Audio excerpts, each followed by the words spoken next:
Digelarnya Kongres Luar Biasa atau KLB Partai Demokrat di Deli Serdang, Sumatera Utara menimbulkan polemik baru. Atas hal ini, Menteri Koordinator Bidang Politik, Hukum, dan Keamanan atau Menko Polhukam Mahfud MD buka suara. Mahfud menyatakan bahwa saat ini kepengurusan Partai Demokrat yang terdaftar di pemerintah masih dipegang oleh Agus Harimurti Yudhoyono atau AHY.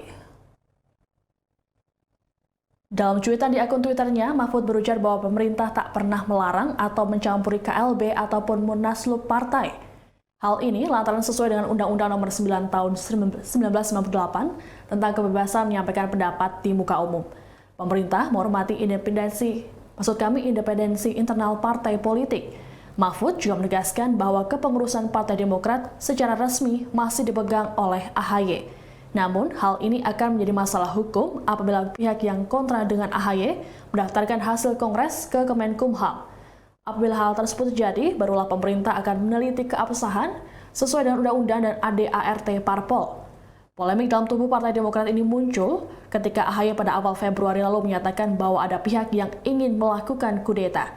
Setelah konflik berkepanjangan dan aksi saling tuding, pada Jumat 5 Maret lalu digelar KLB di Deli Serdang, Sumatera Utara.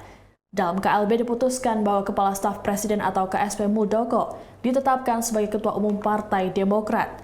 Hal ini tentu memancing respon keras dari pengurus pusat Partai Demokrat. Ketua Majelis Tinggi Partai Demokrat Susilo Bambang Yudhoyono atau SP menyatakan bahwa KLB Deli Serdang tidak sah dan tidak memenuhi ADART. Bukan hanya itu, pihak Demokrat yang kontra dengan KLB Deli Serdang menyatakan siap melakukan perlawanan. Sampai dengan saat ini pemerintah itu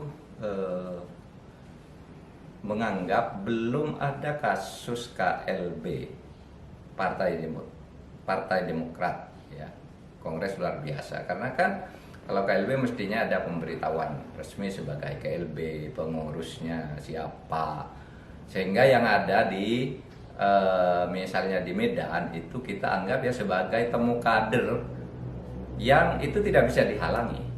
Kalau kita menghalangi berarti melanggar ketentuan pasal 9 Undang-Undang Nomor 9 Tahun 78 tentang kebebasan menyatakan pendapat. Di situ dikatakan bahwa boleh orang berkumpul mengadakan rapat umum gitu asalkan memenuhi syarat-syarat tertentu. Syaratnya apa? Syaratnya itu bukan di istana negara, artinya tidak melanggar larangan tertentu, gitu juga bukan di tempat ibadah, bukan di sekolah, bukan di rumah sakit, bukan di arena objek vital. Kalau situ silakan adakan pertemuan. Sehingga kalau ditanya apakah sah KLB di Medan atau di Deli Serdang Medan, bagi pemerintah kita tidak bicara sah dan tidak sah sekarang karena bagi pemerintah belum ada secara resmi laporan tentang KLB itu.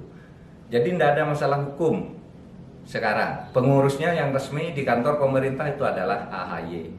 Ya, AHY putra Susilo Bambang Yudhoyono. Nah, itu yang sampai sekarang ada. Nah, kalau terjadi perkembangan baru nanti misalnya dari KLB misalnya ya, orang yang misalnya dari kelompok yang menyatakan KLB di Deli Serdang itu lalu melapor, ini hasilnya baru pemerintah menilai apakah ini sah apa tidak, sesuai dengan undang-undang apa tidak, sesuai dengan ADART atau tidak, penyelenggaranya siapa, baru kita nilai nanti. Nanti pemerintah akan memutuskan, oh ini sah, ini tidak sah, dan seterusnya. Nah, nanti silahkan pemerintah akan berpedoman pada aturan-aturan itu. Jadi begini saudara, kalau ada masalah internal partai seperti itu, pemerintah memang dihadapkan pada serba sulit untuk bersikap. Ya, apakah ini akan dilarang apa tidak? Secara opini kita mendengar, oh ini tidak sah, ini sah dan sebagainya. Secara opini, tapi secara hukum kan tidak bisa. Kita lalu menyatakan ini sah tidak sah sebelum ada data dokumen di atas meja. Nah, oleh sebab itu ini juga terjadi dulu pada tahun 2002 Pak Motori Abdul Jalil misalnya mengambil alih PKB dari kelompoknya Gus Dur.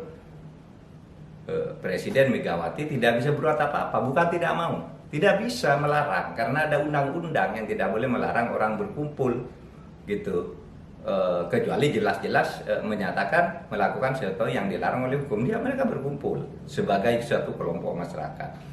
Sehingga pada waktu itu Bu Mega juga membiarkan Motori pegang PKB, tapi akhirnya di pengadilan kalah. Pada zaman Pak SBY sama, Pak SBY juga tidak melarang ketika misalnya ada dualisme PKB yang muncul ya di Parung dan di mana-mana di Ancol. Pak SBY juga tidak melakukan apa-apa, dibiarkan serahkan ke pengadilan kan gitu. Akhirnya pengadilan yang memutus gitu. Jadi sama kita. Dan yang akan datang pemerintah pun tidak boleh loh kalau ada orang internal lalu ribut lalu mau dilarang. Seharusnya partai sendiri yang solid di dalam, jangan sampai pecah. Terima kasih sudah nonton. Jangan lupa like, subscribe, dan share ya.